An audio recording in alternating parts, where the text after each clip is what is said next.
वो, और मैं तो कह रहा हूँ कि जिस उद्देश्य के लिए वो बने वो अपना उद्देश्य, भाई हिंदू राष्ट्र के लिए वो बने थे। उनका पहले दिन से आरएसएस का और बीजेपी का साथ हम हिंदू राष्ट्र बनाए, तो उस पर काम कर रहे हैं, लोग उनको वोट दे रहे हैं। हम लोग किसके लिए बने थे? मान्यवर साहब काशीराम ने पार्टी किसी बनाई थी? मान्यवर साहब काशीराम का नारा था ब्राह्मण बनिया ठाकुर छोड़ बाकी सब DS4।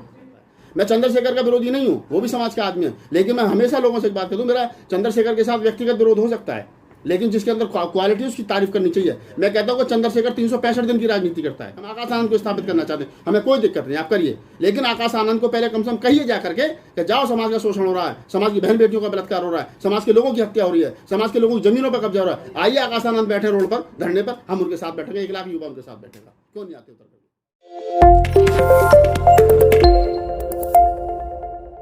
सर, जब से बीएसपी चुनाव हारी है यूपी का, कहा जा रहा समीक्षा बैठक होगी, उसमें बड़े बदलाव होंगे, लेकिन ऐसा कुछ नजर नहीं आया कि बड़े बदलाव हुए हैं बीएसपी में। बदलाव होने चाहिए थे, मैंने लिखा भी था और मैंने कहा था कि 10 मैंने सुझाव भी दिए थे जिन पर काम करने की ज़रूरत थी।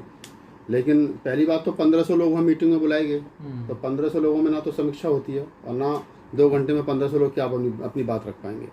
तो समीक्षा मीटिंग हुई, किस लेवल की हुई, क्या बातें हुई, जो बात बाहर निकल कर के आई उसमें यही हुआ कि 3 मुख्य प्रभारी उत्तर प्रदेश के बना दिए गए और जो जिले का प्रभार है वो ख़त्म कर दिया गया, मंडल कोऑर्डिनेटर का पद ख़त्म कर दिया गया। तो मैं समझता हूँ कि इतनी भर से बात बनने वाली है नहीं, बड़े लेवल पर बदलाव की ज़रूरत है। मैंने पहले भी कहा है, वो बदलाव बहन जी कर सकती है और बहन जी बदलाव करने के मूड में मुझे दिख नहीं रही है। तो जब तक बड़े बदलाव नहीं होंगे, बहन जी को बड़े डिसीजन लेने पड़ेंगे, पुराने लोगों को जिम्मेदारियाँ देनी पड़ेंगी, नए युवाओं को लाना पड़ेगा। तो वो नहीं ला रहे हैं, क्यों नहीं ला रहे हैं, क्या कारण है, क्या कमी है, क्या बहुत सारी चीज़ें और भी हैं, तो उसके लिए विस्तार से बात की जानी चाहिए। बहन जी को आगे बाहर निकल करके आना चाहिए। तो वाकई में समीक्षा बैठक थी या फिर खाना पूर्ति है? मेरे हिसाब से तो खाना पूर्ति थी। समीक्षा मीटिंग क्या थी इसमें बताइए? क्या कुछ नया हुआ? 3 लोगों को आपने लगा दिया, एक तो बाबू मुनकाद अली को लगा दिया, विजय प्रताप को लगा दिया आजमगढ़ वालों को, दूसरी तरफ आपने राजकुमार गौतम को लगा दिया। राजकुमार गौतम वही जिनका चुनाव हारने के बाद में बरेली में लोगों ने बड़ा धक्का मुक्की की, कहा कि तुमने पैसा लेकर के टिकट दी और सारा का सारा, मतलब आप समझिए कि जिन लोगों के प्रति समाज में इतनी ज़्यादा नाराज़गी है, आप उन लोगों पर दोबारा विश्वास दिखा रहे हो। तो इसका मतलब जो समाज नीचे से विरोध कर रहा है, जो वोट दे रहा है, वो जो वोट कर रहा है, जो सपोर्ट करता है, जो दड़ी बिछाता है, आप उसकी जो भावना है उनके साथ खिलवाड़ कर रहे हो कहीं ना कहीं। तो इसको समझना चाहिए पार्टी के शीर्ष नेतृत्व को। पार्टी की इतनी बुरी हालत होगी, फिर भी बदलाव करने के मूड में क्यों नहीं है? अब ये तो बड़े नेता बता सकते हैं, भाई बहन जी हैं और जो बड़े नेता अपने आप को कह रहे हैं, भाई साहब हैं, भतीजे हैं बहन जी के, वो हैं जो बड़े नेता हैं, वो बता सकते हैं कि भाई क्या मजबूरी है, क्यों नहीं बदलाव करना चाहते हैं। आज देखो, सिकंदर बहुत भीम आर्मी के प्रदेश अध्यक्ष हुआ करते थे, उनको हम लोग जो है वो बसपा में लेकर के आए। अब चुनाव में उनको कोई जिम्मेदारी नहीं दी गई, सुरजीत सम्राट को कोई जिम्मेदारी नहीं दी गई, सीमा कुशवाहा को लेकर के आए, उनको प्रवक्ता बना दिया, लेकिन कोई बड़ी जिम्मेदारी उनको अभी तक नहीं दी गई। बाद में चुनाव हारने के बाद में कह दिया कोई भी राष्ट्रीय प्रवक्ता जो टीवी डिबेट में नहीं जाएगा। मतलब आप बात भी नहीं रख सकते।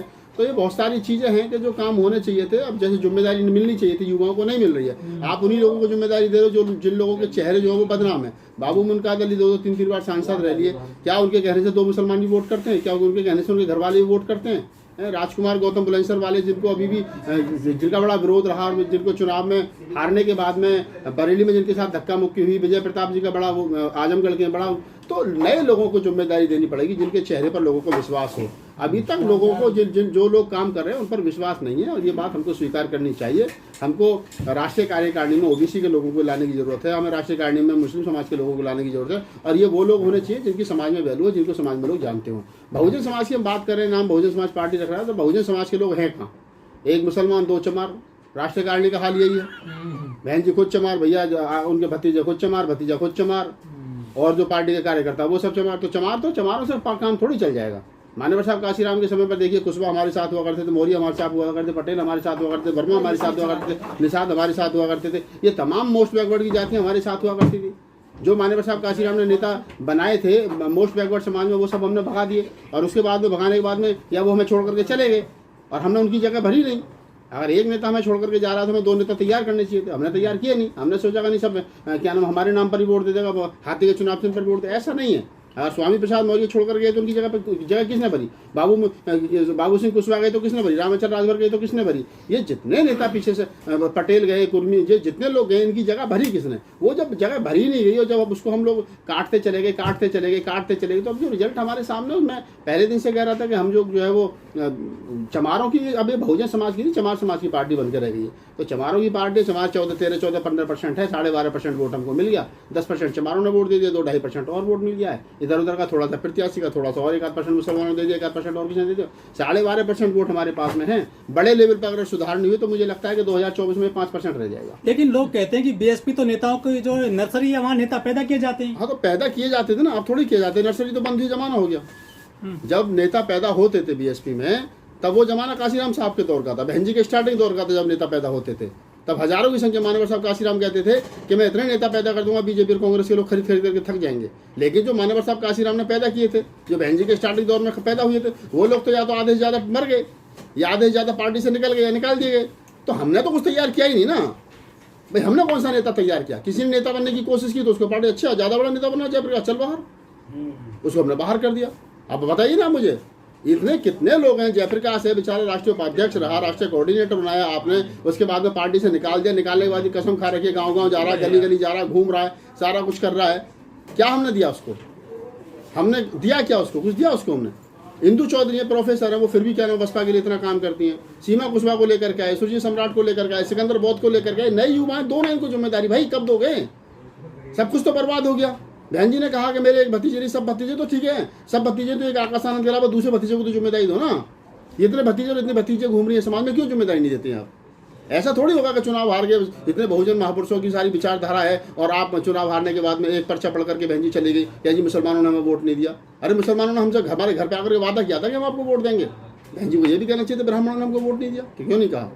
सवाल तो बहुत सारे हैं जो हो सकते हैं। तो हमको लोकतांत्रिक तरीके से पार्टी को चलाना पड़ेगा, डेमोक्रेसी को मान करके पार्टी को चलाना पड़ेगा। और लेकिन लोग सर बार बार ये कह देते हैं जब हम किससे बात करते हैं कि बीएसपी में लोकतंत्र नहीं है, इसमें कितनी सच्चाई है? लोकतंत्र नहीं है, मैं तो कहता हूँ, तो पहले दिन से कह रहा हूँ लोकतंत्र नहीं है। मैंने तो सुझाव दिया है, मैं तो भी आपके चैनल के माध्यम से बता रहा हूँ। विधानसभा अध्यक्ष का चुनाव सेक्टर प्रभारी करेंगे। एक विधानसभा में 50 से 60 सेक्टर अध्यक्ष होते हैं। 50 से 60 सेक्टर अध्यक्ष, जितने भी सेक्टर अध्यक्ष वो विधानसभा अध्यक्ष को चुनेंगे। विधानसभा अध्यक्ष जिला अध्यक्ष को चुनेंगे, वोट डालेंगे, जिला अध्यक्ष मंडल अध्यक्ष को चुनेंगे और मंडल अध्यक्ष विधानसभा प्रदेश अध्यक्ष को चुनेंगे। ये प्रक्रिया है, होनी चाहिए ना। ऐसा थोड़ी कि ऊपर से किसी ने बना करके जिला अध्यक्ष भेज दिया, वो विधानसभा अध्यक्ष से बात नहीं करता, विधानसभा अध्यक्ष सेक्टर बूथ अध्यक्ष से बात नहीं करता। ये तरीका थोड़ी है कोई राष्ट्रीय। मैं तो कहता हूं कि आपने कहा ना लोकतंत्र अगर आपको देखना ना तो लोकतंत्र देखो बीजेपी में। जेपी नड्डा ने सोचा नहीं था कि कभी राष्ट्रीय अध्यक्ष बनेगा पार्टी का, मोदी जी ने सोचा नहीं था वो प्रधानमंत्री बनेंगे, अमित शाह ने सोचा नहीं था, लेकिन वहाँ लोकतंत्र वहाँ तरीका है, वहाँ किसी की बापती नहीं चलती, वहाँ एक परिवार का राज नहीं चलता। तो फिर काम भी ठीक करते होंगे बीजेपी वाले? मैं काम ठीक और गलत की बात नहीं कर रहा, मैं सिर्फ लोकतंत्र की बात कर रहा हूँ कि हम यहाँ लोकतंत्र है, वहाँ क्या नाम है लोकतांत्रिक तरीके से जेपी नड्डा को लेकर के आए लोग। अब कल को और कोई बन जाएगा, परसों को कोई और बन जाएगा। लोकतांत्रिक तरीके से सरकार भी चला रहे हैं ना, वो तो कहते हैं। सरकार तो कहाँ, सरकार मैं सरकार की बात ही नहीं कर रहा, सरकार तो कैसे चली आप सबको पता है। मैं ये कह रहा हूँ कि पार्टी वो लोकतांत्रिक तरीके से चला रहे हैं और मैं तो कह रहा हूँ कि जिस उद्देश्य के लिए वो बने वो अपना उद्देश्य, भाई हिंदू राष्ट्र के लिए वो बने थे, उनका पहले दिन से आरएसएस का और बीजेपी का साथ हम हिंदू राष्ट्र बनाए तो उस पर काम कर रहे हैं, लोग उनको वोट दे रहे हैं। हम लोग किसके लिए बने थे? मानवर साहब काशीराम ने पार्टी किसी बनाई थी? मानवर साहब काशीराम का नारा था ब्राह्मण बनिया ठाकुर छोड़ बाकी सब एडीएस छोड़, था ना नारा? मैं तो नहीं कह रहा ना, सबका नारा था ना। हमने क्या करा? हमने सर्वजन हिताय सर्वजन सुखाय कर दिया। चलो सर्वजन हिताय सर्वजन सुखाय भी वही नारा तो बीजेपी और आरएसएस के लोग लगा रहे थे। अयोध्या में जाकर के राम मंदिर कर रहे थे, वही नारा हम कर रहे थे, जय भीम जय परशुराम। देखिए जय भीम और जय परशुराम साथ साथ नहीं चल सकता। अगर जय भीम और जय परशुराम साथ साथ चलेगा तो भीम मिशन खत्म हो जाएगा, परशुराम खत्म हो जाएगा, परशुराम खत्म हो गया, भीम मिशन खत्म हो गया। तो भीम मिशन खत्म हुआ है? बिल्कुल, मैं कह रहा हूँ हम लोग हारे, और हम लोग हारे हमारी गलतियों की वजह से हारे। जो हमारा बहुजन महापुरुषों की आइडियोलॉजी थी, जो फूले की, कबीर की, नानक की, रैदास की, डॉक्टर अम्बेडकर की, मानव साहब काशीराम की जो विचार था, हमने उस विचार को छिन्न भिन्न कर दिया। हम उस विचार पर चले ही नहीं। हमने फोटो तो महापुरुषों की लगा कर रखी, लेकिन वो विचार हमारे पास नहीं रहा। विचार जब नहीं रहा तो क्या रिजल्ट आपके सामने। तो क्या बहुजन समाज को राजनीति की जरूरत है या नहीं है? देखिए मैं कह रहा हूँ कि बहुजन समाज पार्टी 6 महीने में खड़ी हो सकती है दोबारा। जरूरत है बड़े ऑपरेशन की। मान्य बहन जी से हमारा अनुरोध है, हम हमारी नेता हैं, वो हम उनको नेता मानते हैं। समाज को भी जरूरत है, बिल्कुल समाज को जरूरत है। समाज रोड पर खड़ा जो देखिए ना, आप कैसी बात करें, गांव देहात में जाकर के देखिए, शेड्यूल एक पूरे गांव में 4 घर शेड्यूल कास्ट के रहते हैं, उसका जीना दुश्वार हो गया आज की तारीख में। आज लोग उसको चिढ़ाते हैं कि हाथी वाले आ गए तुम्हारी सरकार बन गई। आप देखो ना, ये लोग जितने भी हैं पार्टी के जो नेता हैं, ये तो सब जाकर के महलों में सो गए। ये तो 5 स्टार होटलों से नीचे रुकते नहीं है, ये तो एसी गाड़ियों में चलते हैं, इनके पास तो सब कुछ लाभ लश्कर है। ये कहाँ निकल रहे हैं रोड पे? अभी बताओ मुझे, राजस्थान में जितेंद्र मेघवाल की हत्या कर दी हुई दलित युवक की मूंछ लगाने, कौन बसपा का बड़ा नेता वहां पहुंचा? क्या आकाश आनंद पहुंचे? क्या आनंद कुमार पहुंचे? क्या बहन जी ने किसी को भेजा? नहीं ना। क्यों नहीं भेजा भाई? क्यों नहीं भेजा? आकाश आनंद को हम नेता तो बनाएंगे, लेकिन दुख दर्द में लोगों को शामिल होने के लिए नहीं जाएंगे। वो रोड पर नहीं उतरेंगे, धूप में नहीं जाएंगे। क्यों नहीं जाएंगे? इस पर जाना चाहिए। हम लोग कहते हैं अखिलेश का, मैं अखिलेश का तरफदारी नहीं कर रहा, लेकिन हमको सीखना भी चाहिए। अखिलेश को लोग इसलिए पसंद नहीं करते कि वो ओबीसी है या कोई बहुत, अखिलेश को लोग इसलिए पसंद करते हैं कि वो रोड की राजनीति करता है। मैं चंद्रशेखर का विरोधी नहीं हूँ, वो भी समाज का आदमी है, लेकिन मैं हमेशा लोगों से एक बात कहता हूँ, मेरा चंद्रशेखर के साथ व्यक्तिगत विरोध हो सकता है, लेकिन जिसके अंदर क्वालिटी उसकी तारीफ करनी चाहिए। मैं कहता हूँ कि चंद्रशेखर 365 दिन की राजनीति करता है, वो जरा से मुद्दे पर रोड पर उतर करके आता है और कहता है नहीं हमारे समाज के साथ गलत हो रहा है। लेकिन जो हमारे बड़े नेता हैं वो क्या कर रहे हैं, या फिर जिन लोगों को हम समाज में स्थापित करना चाहते हैं, हम आकाश आनंद को स्थापित करना चाहते हैं, हमें कोई दिक्कत नहीं, आप करिए, लेकिन आकाश आनंद को पहले कम से कम कहिए जा करके कि जाओ, समाज का शोषण हो रहा है, समाज की बहन बेटियों का बलात्कार हो रहा है, समाज के लोगों की हत्या हो रही है, समाज के लोगों की जमीनों पर कब्जा हो रहा है, आइए आकाश आनंद बैठे रोड पर धरने पर, हम उनके साथ बैठेंगे, 1 लाख युवा उनके साथ बैठेगा। क्यों नहीं आते उतर करके? क्यों नहीं आते वो? तो मैं कह रहा हूँ ना, क्यों नहीं यार, अगर पार्टी का शीर्ष नेतृत्व उनको नेता मतलब राष्ट्रीय कोऑर्डिनेटर उनको बना रहा है और उनसे उम्मीद कर रहा है कि वो समाज का नेतृत्व करें, तो नेतृत्व करने की क्षमता तो पैदा करो ना पहले। मैंने तो लिखा, मुझे कोई पद थोड़ी चाहिए बसपा में, मैं बसपा का सपोर्टर हूँ, बसपा का शुभचिंतक हूँ, मैं बहन जी को नेता मानता हूँ, लेकिन बोल रहा हूँ इसलिए कि अगर आप आकाश आनंद को नेता बनाना चाहते तो लड़ाओ ना उनको चुनाव। क्यों नहीं चुनाव लड़ा रहे हो आप, क्यों चुनाव से हटा रहे हो उनको? कहा जा रहा, जैसा आपने जितेंद्र मेघवाल की बात की, बीएसपी